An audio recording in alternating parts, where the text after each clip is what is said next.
नमस्कार, मैं रजनीश और आप देख रहे हैं अपना बिहार एंड झारखंड। आइए सबसे पहले नजर डालते हैं आज के हेडलाइन पर। हुसैनाबाद में दिन दहाड़े चली गोली, गर्भवती महिला को लगी गोली, मायागंज में इलाज के दरमियान हुई मौत। नगछिया अनुमंडल में कोसी क्षेत्र में कटाव का कहर जारी, कोसी का पानी घर के मुहाने तक पहुंचा, कटाव विरोधी कार्य के नाम पर पैसे की हो रहा बंदरबाट। बढ़ती महंगाई के विरोध में राजद कार्यकर्ताओं ने किया जमकर प्रदर्शन। सुल्तानगंज में उप मुख्यमंत्री के द्वारा 22 जुलाई को नए सरकारी भवन का उद्घाटन को लेकर कार्यपालक पदाधिकारी ने भवन निरीक्षण कर लिया स्थिति का जायजा। आइए अब खबरों को जानते हैं विस्तार से। हुसैनाबाद में दिन दहाड़े चली गोली, गर्भवती महिला की मायागंज में इलाज के दरमियान हुई मौत। बबरगंज थाना अंतर्गत हुसैनाबाद के मुगलपुरा मोहल्ले में दिन दहाड़े गोली चलने से एक गर्भवती महिला की मायागंज में इलाज के दरमियान मौत हो गई। घटना सुबह लगभग 10 बजे की बताई जा रही है। मृतका का नाम काजल है, उम्र 25 वर्ष, पति मोहम्मद छोटू। घटना के संदर्भ में मृतका के पिता मोहम्मद आरिफ, जो जदयू के नगर महासचिव हैं, उन्होंने बताया कि इम्तियाज, जो फिलहाल जेल में बंद है, उसकी पत्नी जेवा खातून ने अपने बेटे बादशाह और इंतजार के साथ आई और 6 से 7 राउंड गोली चलाया, जिसमें एक गोली मेरी बेटी काजल को लगी। वहीं अनन फनन में मायागंज लाया गया। महिला गर्भवती थी, वहीं इसका इलाज के दरमियान मौत हो गई। इमरजेंसी में मौत होने के बाद परिजनों के जिद करने पर मृतक महिला को लेबर रूम ले जाया गया, जहां पर सीनियर डॉक्टर अनुपमा सिंह ने जांच करने के बाद बताया कि उनके बॉड डेथ होने के कारण उनके बच्चे को निकालना बहुत ही मुश्किल थी। महिला इमरजेंसी वार्ड में यहां मृत अवस्था में पहुंची थी, जिसके वजह से बच्चे का भी डेथ हो गया। उसे ऑपरेशन करके निकालना इम्पॉसिबल था, इसलिए उसे जाने दे दिया गया। सर 2 दिन पहले मेरे बेटा को शुक्रवार के दिन बादशाह और ये लोग रोक के रखा हुआ था करीब। बादशाह कौन?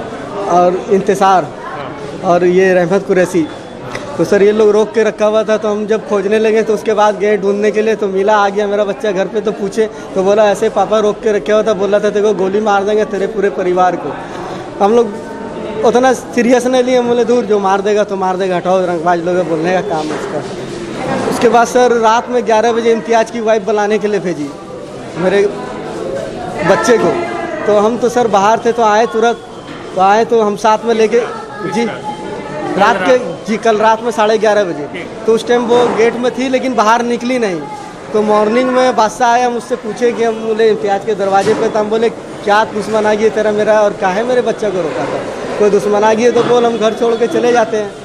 तो नहीं मादरचोद, तुम लोग को गोली मार देंगे, अभी मार देंगे, रुक तुम 5 मिनट 10 मिनट। हम लोग रुके रहे सर वहाँ पे 5-10 मिनट बाद बच्चे को लेके। फिर हम मेरी वाइफ बोली कि पापा चलिए नाश्ता करा देते हैं। मेरी वाइफ बोली नाश्ता कर लो आप, मेरे को जाना था सर कहीं। तो हम नाश्ता करने के लिए बैठे हैं, उसके बाद धड़ाधड़ गोली चलाने लगा। मेरी बेटी निकली तो मेरी बेटी को मार दिया। ये सुबह गोली जेवा मारी है, इंतजार मारा है रहमत कुरैशी, और ये खड़ा होकर सर मरवाया है बब्बन उर्फ बाबा, जिसका नाम है शाहनवाज खान बब्बन उर्फ बाबा, शहबाज कुरैशी, पेशर नाजिम कुरैशी। जेवा का पति इम्तियाज जेल में है? जी सर, वो जेल में है, और उसको ये शंका है, बार बार हमसे कहती है कि तुम मेरे दूल्हा को पकड़वाए। भागलपुर जिले के नगछिया अनुमंडल क्षेत्र में कोसी के कटाव का कहर बदस्तूर जारी है। नगछिया के रंगड़ा प्रखंड के जहांगीरपुर बौसी में काफी तेजी से कटाव हो रहा है। कोसी का पानी घर के मुहाने तक पहुंच चुका है। कटाव विरोधी कार्य के नाम पर पैसों का बंदरबाट हो रही है। कोसी नदी के किनारे डाली गई बालू की बोरी भी पानी में समाते जा रही है। लगातार हो रहे कटाव से ग्रामीण सहम चुके हैं और रात जगा कर रहे हैं। कटाव निरोधी कार्य शुरुआती दौर में किए गए होते तो ऐसा हालात नहीं होता। अधिकारियों के प्रति ग्रामीण आक्रोशित हैं। लोगों ने बताया कि अगर निरंतर इसी तरह कटाव जारी होता रहा तो आगामी 10 दिनों में कोसी कटाव से आवासीय क्षेत्रों में प्रभावी हो जाएगा। बचाव कार्य में एक दिन में 1 लाख रुपए खर्च हो रहा है, परंतु सब कुछ कटाव कोसी में विलीन हो जा रहा है। ग्रामीणों ने कहा कि पिछले 24 घंटे में कोसी नदी में भीषण कटाव हो रहा है और कहीं पर 1 तो कहीं पर 2 फीट कटाव हो रहा है। कटाव स्थल पर बचाव कार्य में लगे जेई ने बताया कि कटाव रोकने के लिए रोजाना कटाव स्थल पर बांस बल्ला और जियो टैग साथ दिया जा रहा है, लेकिन सब कुछ कटाव के भेंट चढ़ गया। बढ़ती महंगाई के विरोध में राजद कार्यकर्ताओं ने राज्यव्यापी आंदोलन के तहत प्रतिवाद मार्च निकालकर केंद्र और राज्य सरकार के खिलाफ जमकर नारेबाजी की। राजद कार्यकर्ताओं जिले के अलग अलग क्षेत्रों से स्टेशन परिसर पहुंचे, जहां जिला अध्यक्ष चंद्रशेखर यादव और नाथनगर के राजद विधायक अली अशरफ सिद्दीकी के नेतृत्व में बैलगाड़ी पर सवार होकर पैदल जुलूस के शक्ल में स्टेशन चौक, लोहिया पुल, पट्टल बाबू रोड, घंटाघर होते हुए केंद्र और राज्य सरकार के खिलाफ नारेबाजी करते हुए समहरणालय गेट पहुंचे, जिसके बाद राजद का शिष्टमंडल जिलाधिकारी से मिलकर महंगाई कम करने को लेकर राष्ट्रपति के नाम ज्ञापन सौंपा। प्रदर्शनकारी राजद कार्यकर्ताओं का साफ कहना था कि केंद्र में मोदी सरकार की नीतियों के कारण देश में लगातार महंगाई बढ़ती जा रही है और सरकार को आम लोगों से कोई सरोकार नहीं है। आंदोलनकारी ने कहा कि पेट्रोलियम पदार्थों के साथ साथ रसोई गैस और खाद्य पदार्थों के दामों में लगातार वृद्धि हो रही है। वृद्धि से देशवासी परेशान है। अगर सरकार महंगाई पर रोक नहीं लगा सकती है तो उसे इस्तीफा दे देना चाहिए। पेट्रोल, डीजल और बहुत सारी चीज़ों का दाम बढ़ गया है, जो कम करने के लिए सरकार पर दबाव बनाना। ये रैली कहाँ से कहाँ तक जाएगी?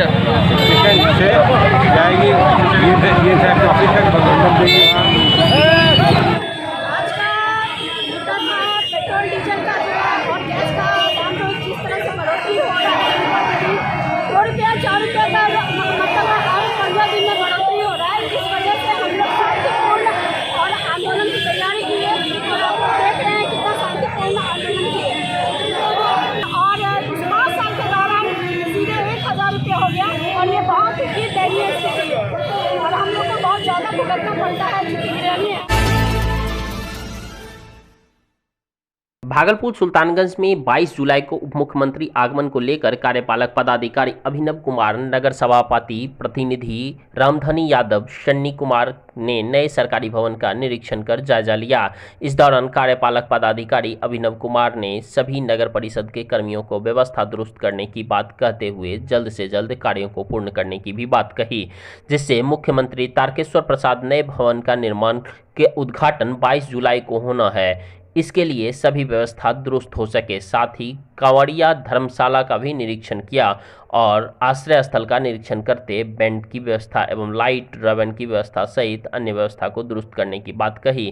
किसी प्रकार की अव्यवस्था होने पर कर्मियों पर कार्रवाई की भी बात कही गई। इस दौरान नगर परिषद के कई कर्मचारी भी मौजूद दिखे।